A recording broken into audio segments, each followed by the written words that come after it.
Les 4 austérités et les 4 libérations.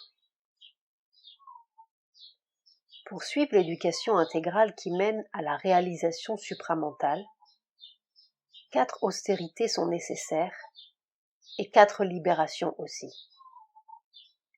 Généralement, on confond austérité avec mortification, et quand on parle d'austérité, cela fait penser à la discipline de l'ascète, qui pour éviter la tâche ardue de la spiritualisation de la vie physique, vitale et mentale, la déclare intransformable et la rejette loin de lui, sans merci, comme un objet encombrant et inutile, un esclavage et une entrave à tout progrès spirituel.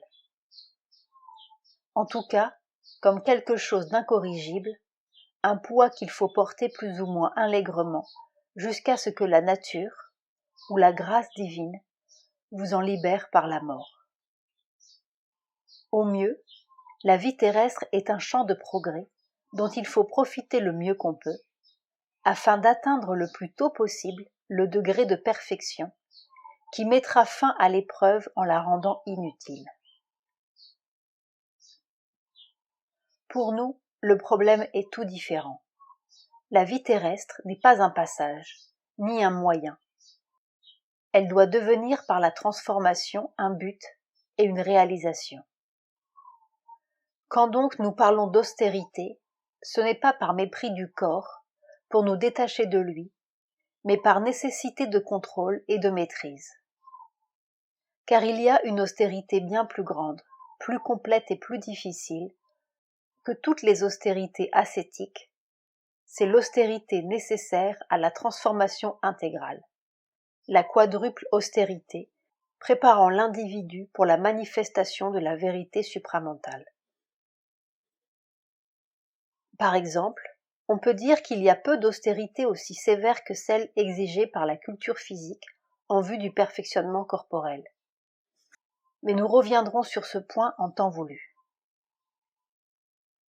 Avant d'aborder la description des 4 genres d'austérité requises, il est nécessaire d'éclaircir une question qui est la source de bien des malentendus et des confusions dans l'esprit de la plupart des gens.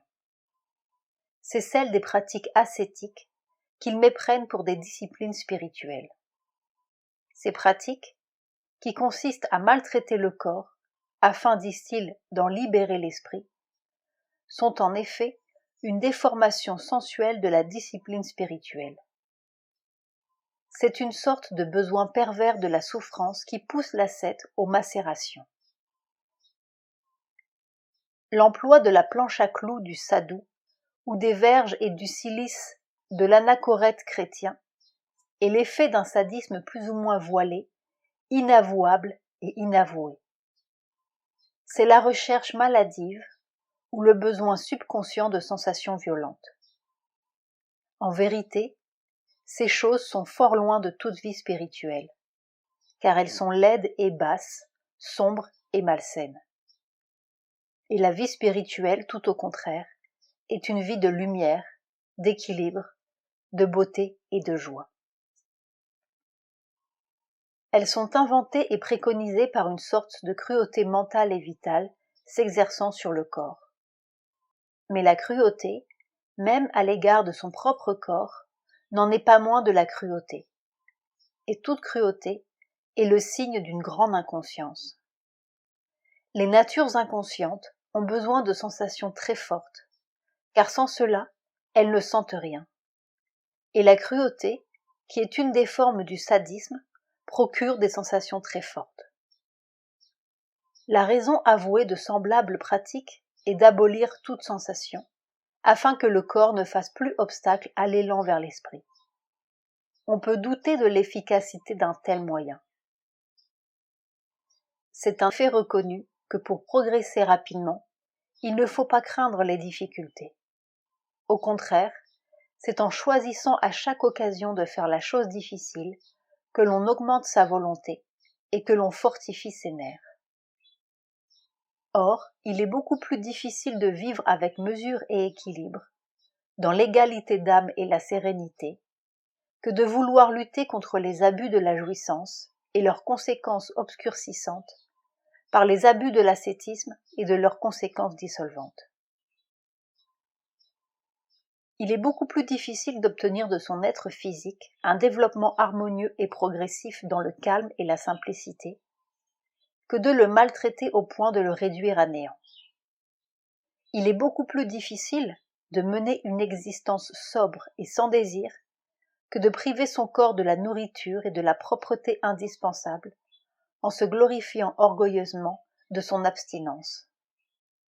Il est beaucoup plus difficile d'éviter ou de surmonter et de vaincre la maladie par l'harmonie, la pureté et l'équilibre intérieur et extérieur, que de la mépriser, de l'ignorer et de la laisser libre de faire son œuvre de destruction. Et le plus difficile de tout est de toujours maintenir sa conscience au sommet de sa capacité, sans jamais permettre à son corps d'agir sous l'effet d'une impulsion inférieure. C'est dans ce but que nous aurons recours aux 4 austérités qui auront pour résultat en nous 4 libérations. La pratique de ces austérités constituera 4 disciplines, ou tapasyas, qui peuvent être définies comme suit. 1. Tapasya de l'amour. 2. Tapasya de la connaissance. 3. Tapasya du pouvoir. 4. Tapasya de la beauté. Cet énoncé est pour ainsi dire fait de haut en bas. Mais il ne faut pas prendre ces termes dans le sens de supérieur et d'inférieur, ni de plus ou moins difficile, ni dans l'ordre où ces disciplines peuvent et doivent être pratiquées. L'ordre, l'importance, la difficulté varient suivant les individus et nulle règle absolue ne peut être formulée. Chacun doit trouver et élaborer son propre système, d'après ses capacités et ses besoins personnels. Il ne sera donc exprimé ici qu'une vue d'ensemble exposant un procédé idéal aussi complet que possible. Chacun aura ensuite à en appliquer ce qu'il pourra et de la meilleure façon qu'il le pourra. La tapasya, ou discipline de la beauté, nous conduira par l'austérité de l'existence physique à la liberté dans l'action. Son programme de base sera la construction d'un corps beau dans ses formes, harmonieux dans ses postures, souple et agile dans ses mouvements, fort dans ses activités, résistant dans son fonctionnement organique et sa santé. Pour obtenir ces résultats, il sera bon, d'une façon générale, de se servir des habitudes comme aide dans l'organisation matérielle, car le corps fonctionne plus facilement dans le cadre d'une routine régulière. Mais il faut savoir ne pas devenir l'esclave de ces habitudes, quelque bonnes qu'elles puissent être. Il faut garder la plus grande souplesse pour pouvoir en changer chaque fois que cela devient nécessaire. On doit se construire des nerfs d'acier dans des muscles élastiques et puissants pour pouvoir tout endurer lorsque c'est indispensable. Mais en même temps, il faut prendre grand soin de ne demander à son corps que l'effort strictement nécessaire, la dépense d'énergie qui favorise le progrès et la croissance, en interdisant catégoriquement tout ce qui produit la fatigue épuisante et finalement mène à la déchéance et à la décomposition matérielle. La culture physique en vue de construire un corps capable de servir d'instrument approprié à une conscience supérieure exige des habitudes très austères. Une grande régularité dans le sommeil, l'alimentation, l'exercice et toutes les activités. Par une étude scrupuleuse des besoins particuliers de son corps, car ils varient suivant les individus, un programme général sera établi. Et une fois ce programme bien établi, il faut s'y tenir rigoureusement, sans fantaisie et sans relâchement. Pas de ces petits accros à la règle que l'on ne se permet qu'une fois, entre guillemets, mais qui se répètent très souvent, car dès que l'on cède à la tentation, ne serait-ce qu'une fois, on amoindrit la résistance de la volonté et on ouvre la porte à toutes les défaites. Il faut donc s'interdire toute faiblesse. Plus de sorties nocturnes dont on revient éreinté, plus de festins et de bombances qui dérangent le fonctionnement normal de l'estomac, plus de distractions, d'amusement et de jouissance qui gaspillent l'énergie et vous laissent sans vigueur pour l'entraînement quotidien. Il faudra se soumettre à l'austérité d'une vie sage et régulière, où toute l'attention physique est concentrée sur la construction d'un corps s'approchant de la perfection autant qu'il le peut. Pour atteindre ce but idéal, on s'interdira strictement tous les excès et tous les vices, petits ou grands. On se refusera à l'usage de ces poisons lents, tabac, alcool, etc., dont les hommes ont coutume de faire des besoins indispensables et qui abolissent peu à peu la volonté et la mémoire. Cet intérêt si absorbant que la presque totalité des êtres humains, même les plus intellectuels, prennent dans la nourriture, sa préparation et son absorption, doit faire place à une connaissance presque chimique des besoins du corps et à une austérité toute scientifique dans les moyens de les satisfaire. À cette austérité dans l'alimentation, il faut en ajouter une autre, celle du sommeil. Elle ne consiste pas à se priver de sommeil, mais à savoir comment dormir. Le sommeil ne doit pas être une chute dans l'inconscience qui alourdit le corps plutôt que de le rafraîchir. Le fait de manger modérément et de s'abstenir de tout excès diminue beaucoup la nécessité de passer de nombreuses heures à dormir. Mais la qualité du sommeil est encore plus importante que sa quantité. Pour que le sommeil procure un repos et une détente vraiment efficaces, il est généralement bon de prendre quelque chose. Une tasse de lait ou de soupe, un jus de fruits par exemple, avant d'aller se coucher. Une nourriture légère rend le sommeil tranquille. Il faut cependant s'abstenir de tout repas copieux, car alors le sommeil devient agité et troublé par des cauchemars, ou bien épais et lourd, abrutissant. Mais le plus important de tout est de se clarifier l'esprit, de se tranquilliser les sentiments et d'apaiser l'effervescence des désirs et des préoccupations qui les accompagnent. Si avant de se retirer pour dormir, on a beaucoup parlé ou eu une conversation animée, si on a lu un livre excitant ou d'un intérêt intense, il faut prendre quelque temps de repos sans dormir, afin de calmer l'activité mentale, pour que le cerveau ne se livre pas à des mouvements désordonnés, tandis que les membres seuls seront endormis. Ceux qui pratiquent la méditation feront bien de se concentrer pendant quelques minutes sur une idée élevée et calmante, dans une aspiration vers une conscience plus haute et plus vaste. Leur sommeil en bénéficiera grandement et ils éviteront dans une large mesure le risque de tomber dans l'inconscience pendant qu'ils dorment.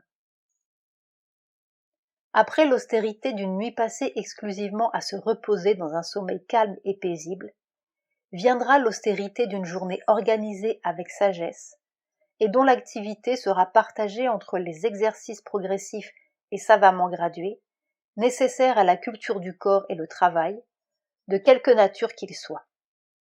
Car les deux peuvent et doivent faire partie de la tapasya physique. En ce qui concerne les exercices, chacun choisira ceux qui conviennent le mieux à son corps, et si possible se fera guider par un expert en la matière, qui saura combiner et graduer les exercices en vue d'un maximum d'effets.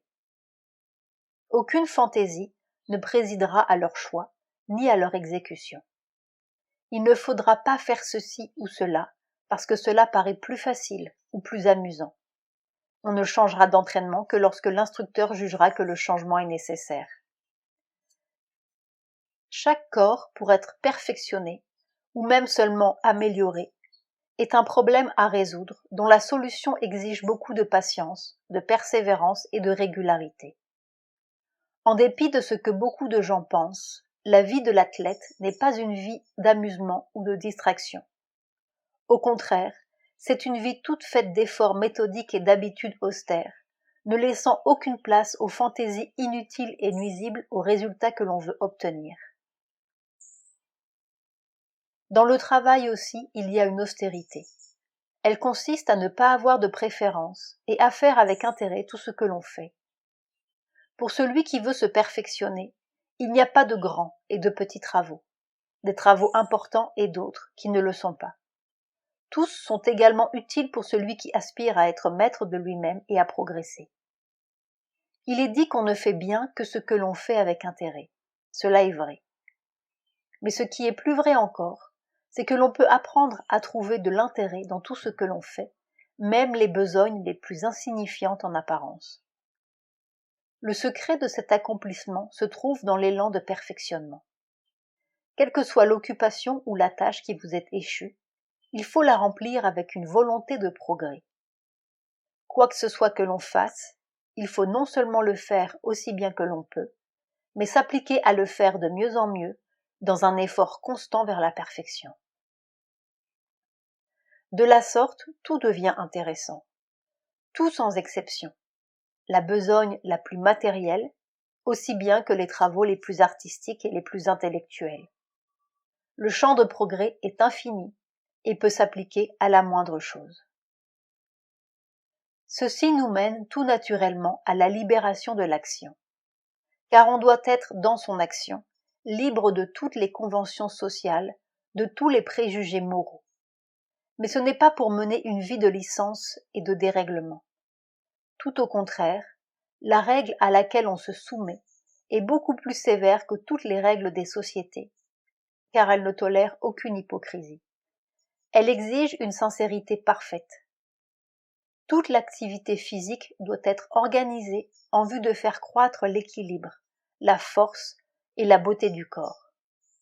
Dans ce but, on doit s'abstenir de toute recherche de plaisir, y compris le plaisir sexuel. Car tout acte sexuel est un acheminement vers la mort. C'est pourquoi, depuis les temps les plus anciens, dans les collèges les plus sacrés et les plus secrets, cet acte était interdit à tout aspirant à l'immortalité. L'acte sexuel est toujours suivi d'un moment plus ou moins long d'inconscience qui ouvre la porte à toutes les influences et produit une chute de conscience. Or, si l'on veut se préparer à la vie supramentale, il ne faut jamais permettre à sa conscience de glisser vers le relâchement et l'inconscience, sous prétexte de jouissance ou même de repos et de délassement. C'est dans la force et la lumière que doit se produire la détente, non dans l'obscurité et la faiblesse. Pour tous ceux qui aspirent au progrès, la continence est donc de règle. Mais spécialement pour ceux qui veulent se préparer à la manifestation supramentale, cette continence doit être remplacée par une abstinence totale, obtenue non par coercition et suppression, mais par une sorte d'alchimie intérieure, grâce à laquelle les énergies généralement utilisées dans l'acte procréateur sont transmuées en énergie de progrès et de transformation intégrale. Il va de soi que pour que le résultat soit total et vraiment bienfaisant, toute impulsion et tout désir sexuel doivent être éliminés de la conscience mentale et vitale, aussi bien que de la volonté physique. C'est du dedans au dehors que se produit toute transformation radicale et durable, de sorte que la transformation extérieure en est la conséquence normale et pour ainsi dire inévitable. Il y a un choix décisif à faire entre prêter son corps en obéissance aux fins de la nature, qui veut perpétuer l'espèce telle qu'elle est, ou préparer ce même corps à devenir un échelon dans la création de la race nouvelle. Car les deux ne peuvent se faire à la fois, et c'est à chaque minute qu'il faut opter entre demeurer dans l'humanité d'hier ou appartenir à la surhumanité de demain. Il faut renoncer à être adapté à la vie telle qu'elle est et à y réussir, si on veut se préparer à la vie telle qu'elle sera et en être un membre actif et efficient. Il faut refuser le plaisir si on veut s'ouvrir à la joie d'être dans la beauté et l'harmonie totale. Ceci nous mène tout naturellement à l'austérité vitale, celle des sensations, à la tapasya du pouvoir, car l'être vital est le siège du pouvoir, de l'enthousiasme réalisateur. C'est dans le vital que la pensée se change en volonté et devient un dynamisme d'action.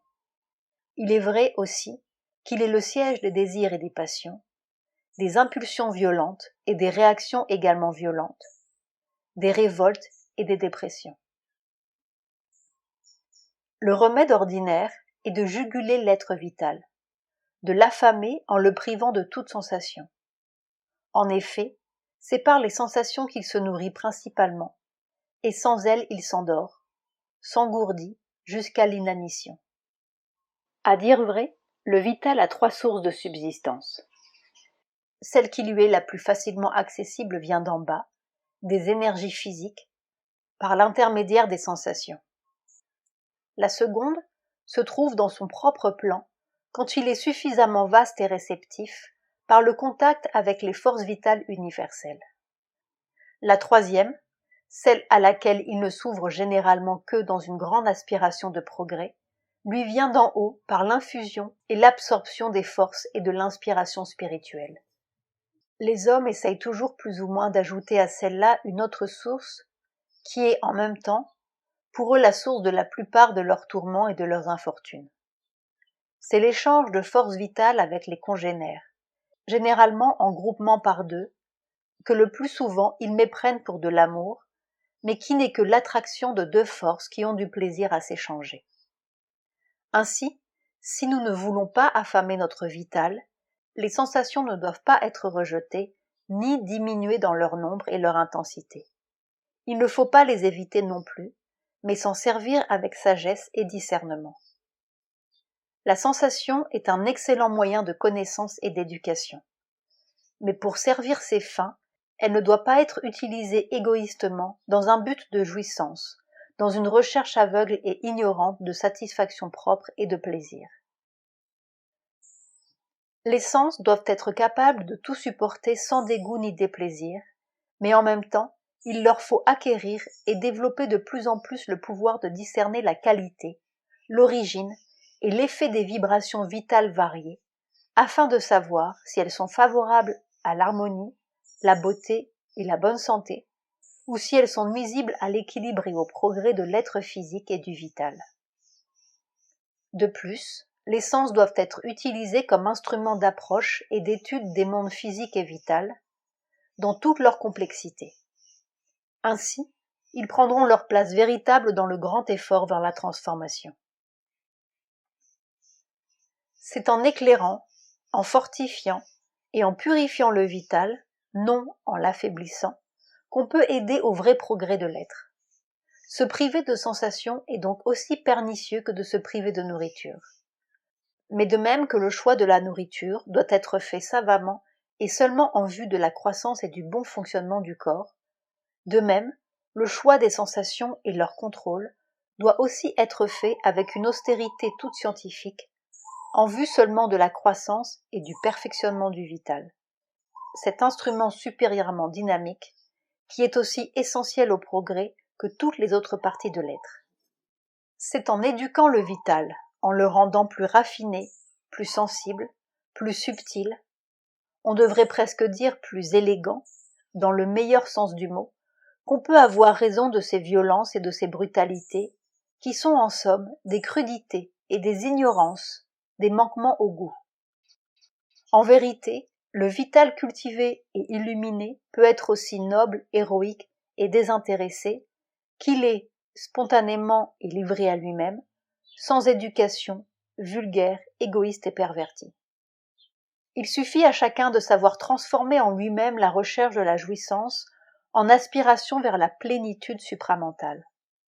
Pour cela, si l'éducation du vital est poursuivie assez loin, avec persévérance et sincérité, il arrive un moment où, convaincu de la grandeur et de la beauté du but, le vital renonce aux mesquines et illusoires satisfactions sensorielles pour conquérir la joie divine. Bulletin, février 1953. Éducation, la mère.